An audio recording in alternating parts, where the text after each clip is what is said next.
मैं आपका धन्यवाद करना चाहूँगा कि आप जिस तरह आजकल निरंतर राजनीति में एक गिरावट पैदा हो रही है और हम चाहते हैं आपका चैनल के माध्यम से प्रगतिशील राजनीति में स्वच्छता आए। नमस्कार, मैं श्वेता सिंह स्वागत करती हूं आपका आईपा में। आईपा यानी all India progressive politics association, जहां हम बात करते हैं प्रगतिशील राजनीति के लिए, समाज के सरोकारों के लिए और आप तक लेकर आते हैं सटीक और सही राय। वहीं आज मेरे साथ मौजूद हैं दिनेश जी, जो कि इस वक्त निर्दलीय चुनाव लड़ने की तैयारी कर रहे हैं। दिनेश रावत इनका नाम है। कैंट विधानसभा से बहुत स्वागत है सर आपका आईपा में। धन्यवाद सर। आईपा की ये जो मुहिम है कहीं ना कहीं प्रगतिशील राजनीति के लिए हम बात करते हैं। आपकी नजर में प्रगतिशील राजनीति की अगर मैं बात करूं तो वो क्या होगी? देखिए, मैंने जैसा कहा कि और मेरा जो जिस मुद्दे को लेकर मैं बाहर आया हूं, तो मेरी जो लड़ाई है भ्रष्टाचार और परिवारवाद के खिलाफ है जी। और दूसरी लड़ाई ये है दोनों दलों के जो प्रत्याशी हैं अन्याय और अत्याचार के खिलाफ। दोनों दल जो हैं आरोपी सिद्ध हो चुके हैं कोर्ट से और दोनों दलों के ऊपर के साथ मेरी लड़ाई है और मैं भ्रष्टाचार, परिवारवाद और अन्याय और अत्याचार के खिलाफ कैंट विधानसभा की जनता के सम्मान में मैदान में जी। अगर मैं मुद्दों की बात करूं कैंट विधानसभा से, तो कौन से ऐसे मुद्दे हैं जिनको देखकर आपको लगा कि हाँ, मुझे चुनावी रण में इस बार उतरना ही होगा और अपनी जनता का विकास मुझे ही करना होगा? मुद्दे बताइए, कौन से होंगे वो? देखिए, जैसे मैंने आपसे कहा, सबसे पहला मुद्दा तो ये भी है कि भ्रष्टाचार और परिवारवाद, दूसरा अन्याय और अत्याचार। और जहाँ तक विकास की बात है, मैंने कहा कि इस विधानसभा में लगातार पिछले 40 सालों से हमारे विधायक स्वर्गीय हरवंश कपूर जी थे, लेकिन जिस तरह एक विधायक का एक विजन होना चाहिए, एक बड़े काम होने चाहिए, उस तरह के काम यहाँ पर नहीं हुए। लेकिन मेरे जो काम करने के या जो मुद्दे हैं कि इस विधानसभा में एक डिग्री कॉलेज हो, बड़ा अस्पताल हो, बड़े पार्क हो, बड़े खेल के लिए पार्क हो, चौड़ी सड़कें हों, जल भराव की समस्या यहाँ पर सदैव बनी रहती है, वो खत्म हो, और बिजली पानी की जो व्यवस्था है वो ठीक से सुचारू रूप से हो। साथ में आपने देखा होगा कि इस क्षेत्र में लगातार अभी एडीबी ने जो सीवर लाइन को जोड़ने का काम किया, वो ठीक से अभी तक जुड़ी नहीं है। बहुत सारे क्षेत्र छूटे हैं, उनको जोड़ने का काम हो, नौजवानों को रोजगार देने का काम हो, महिलाओं को रोजगार देने का काम हो, हर हाथ को काम हो, महिला समूह को काम देने की मेरी योजना है। खासकर मेरी योजना बेरोजगारों को रोजगार कर एक समूह गठित करना, उनको काम देने की हो। और सबसे बड़ा जो मेरे पास मुद्दा है कि मेरा हर घर काम, हर हाथ काम होगा, ऐसा मेरा विजन है। और इस क्षेत्र की जनता को एक समृद्धशाली बनाना और इस क्षेत्र को एक आदर्श विधानसभा बनाना, एक विकसित क्षेत्र बनाना, ये मेरी प्राथमिकता में होगा जी। अगर मैं मौजूदा विधायक की अगर बात करूं या इस वक्त मौजूदा सरकार की बात करूं, तो कितने संतुष्ट हैं आप मौजूदा सरकार और विधायक से? आपकी नज़र में क्या लगता है आपको कि विकास हुआ है? देखिए, मैं भारतीय जनता पार्टी का कार्यकर्ता रहा हूँ, 34 साल तक कार्यकर्ता रहा हूँ। मैंने 4 बार टिकट मांगा, लेकिन भारतीय जनता पार्टी ने मुझे टिकट नहीं दिया। और अब मैं खुल करके मुखर होकर के बातचीत कर रहा हूँ कि आज जैसे महंगाई चरम पर है और एक सिर्फ हम लोग एक जुमलेबाजी तक सीमित रह जाते हैं। इसलिए मेरा कहना है कि बहुत ज़्यादा विकास जो 40 सालों में होना था विधायक जी द्वारा, वो हुआ नहीं। क्षेत्र की जनता संतुष्ट नहीं है, इसलिए हम इस मुद्दे पर बाहर आए हैं कि क्षेत्र के लोग संतुष्ट नहीं है, विकास जो होना चाहिए था वो नहीं हुआ है जी। वहीं मैं एक सवाल करना चाहूँगी महिलाओं के लिए। कहीं ना कहीं हमारे जो उत्तराखंड बना है वो महिलाओं की ही वजह से बना है। आंदोलनकारी जो रही हैं वो महिलाएं रही हैं, उन्होंने अपना घर बार छोड़ के, अपने बच्चे छोड़ के कहीं ना कहीं उत्तराखंड को बनाने के लिए अपना पूरा योगदान दिया है। लेकिन अगर मैं बात करूँ उनके हक की, तो कहीं ना कहीं अभी भी महिलाएं अपने हक से जो है वंचित रह गई हैं उत्तराखंड में। तो अगर आप सत्ता में आते हैं तो अपने क्षेत्र के लिए यानी कि कैंट विधानसभा के लिए महिलाओं के लिए क्या क्या आपके लिए योजनाएं होंगी?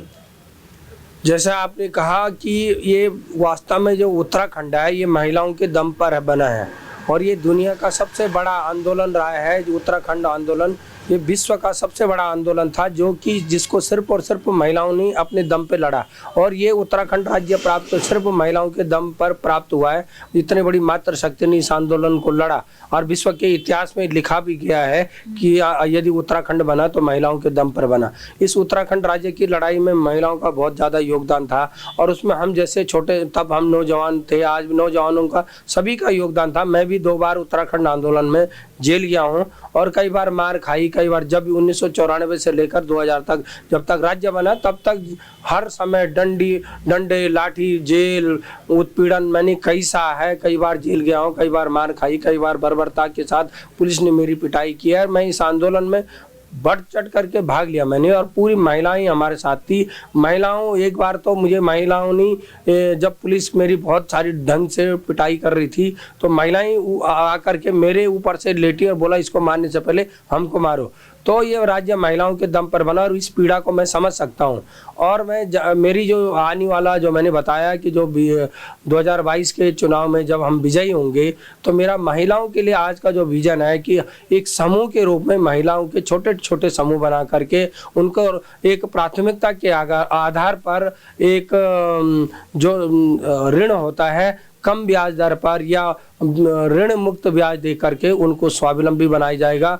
उनको हर घर को काम देने की योजना है। हर महिलाओं के लिए एक समूह छोटे छोटे समूह बनाकर उनको रोजगार दिया जाएगा, उनको समृद्धशाली बनाया जाएगा, ऐसा मेरी योजना है। और मैंने किए भी हैं। अभी पिछली बार अभी मैंने बहुत सारी महिलाओं समूह को लोन अपने कोऑपरेटिव बैंक से लोन दिलाया, जो कि ऋण 5 लाख तक के ऋण थे और बिना ब्याज का ऋण, ऐसे मैंने कई लोगों को दिलाया। आगे मेरी ऐसी योजना है कि विधानसभा में हर घर को काम छोटे छोटे समूह बना करके, ताकि उसमें नौजवान भी काम करेगा, बेरोजगार युवा भी काम करेगा, बेरोजगार युवतियां भी काम करेंगे, और महिलाओं को हर घर काम हर हाथ काम होगा। जी, जिस तरह से निर्दलीय चुनाव लड़ने की आप तैयारी कर रहे हैं, कितना विश्वास है आपको अपने लोगों पे, और कहीं ना कहीं सपोर्ट भी आपको मिलता हुआ दिख रहा है। तो इस सपोर्ट जो आ रहा है वो कहाँ से आ रहा है, और क्या कहना चाहेंगे इस सपोर्ट के लिए आप? जैसे मैंने आपसे कहा कि अभी दोनों दलों के जो प्रत्याशी हैं, एक दल के प्रत्याशी हमारे भाजपा के प्रत्याशी माननीय स्वर्गीय हरवंश कपूर जी रहे हैं, 40 साल हो रहे हैं। उसके बाद उनकी पत्नी को टिकट दिया। लोग और कार्यकर्ता हमारा जो बीजेपी का था वो उस परिवार से उब चुका था। परिवर्तन की मांग पहले से कर रहा था कि इस परिवार से टिकट बाहर आना चाहिए, तो और लोग परिवर्तन चाहते थे और नए किसी कार्यकर्ता को टिकट देना चाहते थे। उसी तरह कांग्रेस का भी है। कांग्रेस में जो सूर्यकांत धस्माना जी रहे हैं, ये लगातार 3 बार चुनाव लड़ चुके, लेकिन ये हर बार हारते हैं। और हारने का कारण ये है कि ये उत्तराखंड आंदोलन के इन्होंने इनके घर पर, तब उत्तराखंड में जो है उत्तराखंड यूपी में था, उस समय उत्तराखंड नहीं बना था, इनके घर पर एक 15-16 साल के बच्चे पर गोली चलवाई गई थी।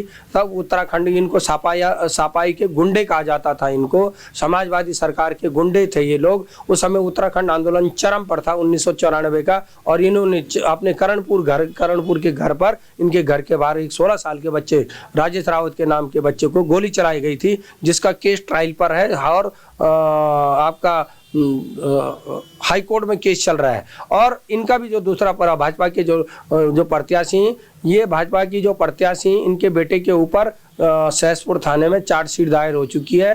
छात्रवृत्ति घोटाले, 6 करोड़ रुपए का घोटाला है, जिसमें कि जो हमारी प्रत्याशी है सविता कपूर, उस कॉलेज की चेयरमैन थी। उनके बेटे ये अमित कपूर उपाध्यक्ष थे। उनका दूसरा बेटा जो अतुल कपूर है वो उसमें सचिव थे, और उनकी जो बहू थी वो कोषाध्यक्ष थी। यानी कि पूरा का पूरा परिवार उस 6 करोड़ रुपए के भ्रष्टाचार में दोषी है।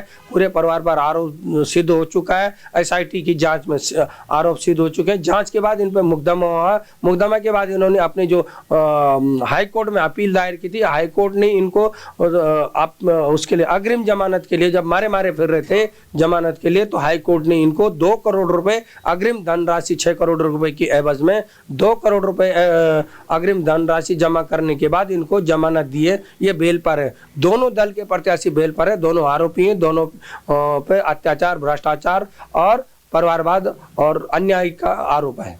जी, तो दिनेश रावत जी जो थे हमारे साथ, इन्होंने साफ कहा है अगर प्रोग्रेसिव पॉलिटिक्स हमें चाहिए देश के अंदर, यानी कि प्रगतिशील राजनीति चाहिए, तो राजनीति में जो गिरावट आ रही है, कहीं ना कहीं स्तर गिर रहा है राजनीति में, परिवारवाद, गिरावट और जो षड्यंत्र है, इसको हमें इसमें घुसकर ही खत्म करना होगा, तभी हमारा देश आगे बढ़ पाएगा। अगर आपको आईपा की ये जो मुहिम है वो अच्छी लगी तो वीडियो को लाइक कीजिए और चैनल को सब्सक्राइब करना ना भूलें। बने रहिए हमारे साथ। धन्यवाद।